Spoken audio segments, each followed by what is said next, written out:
In the summer of 2017, we began making the 6-part HBO documentary, McMillions, about a long-running fraud perpetrated against McDonald's and its incredibly popular promotional contest based on the Monopoly board game.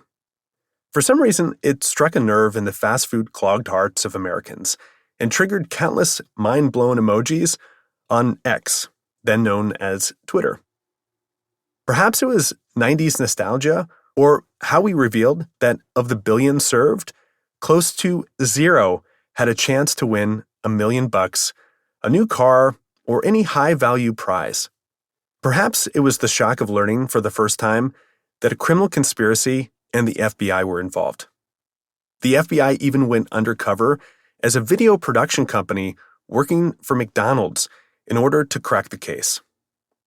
Perhaps it was the cast of colorful characters, many of whom didn't know one another, sharing their stories for the first time, that caught the public's attention. Whatever it was, we had no idea so many people would eat it up. A 2012 post on our Today I Learned on the website Reddit, TIL, no one ever won the McDonald's Monopoly game, kicked the whole thing off for us. If you grew up going to McDonald's in the 80s and 90s like we did, you played the McDonald's Monopoly game. But nowadays, most people don't remember the scandal around the game and the arrest that followed. Why? To put it bluntly, 9/11. The first wave of indictments happened in the weeks right before America changed forever. It was lost in the ether, until we unearthed it almost 20 years later, thanks to the Reddit post. Sure, you can watch the documentary series and listen to the companion podcast, which we hope you all do.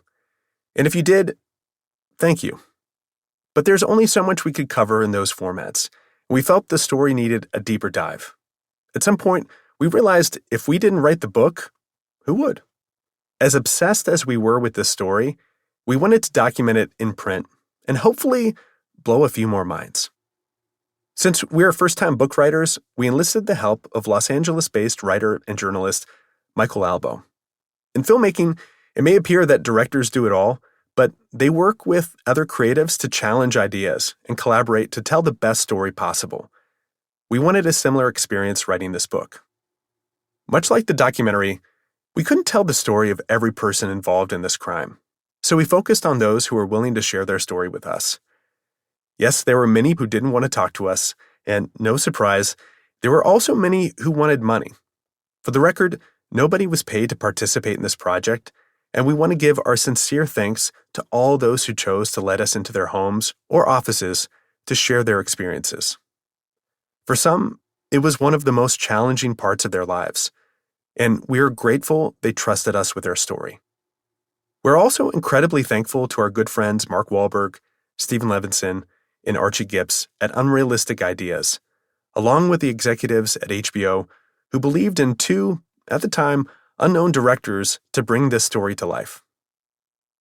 To the McDonald's employees who, 20 years later, are mostly still working for the corporation, we thank you for participating. We know that wasn't an easy corporate decision.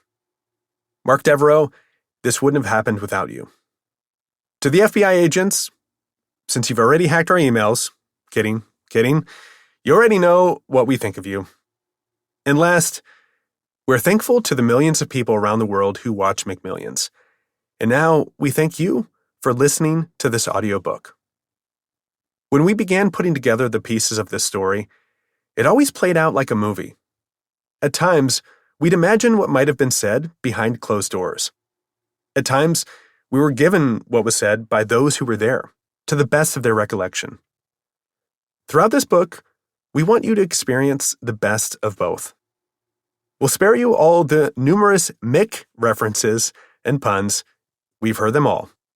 We just hope you enjoy the read, eating an Egg McMuffin with cheese, some hash browns, and a cup of piping hot coffee with 10 creamers and 5 sugars, a Colombo staple. This will make sense later. We promise.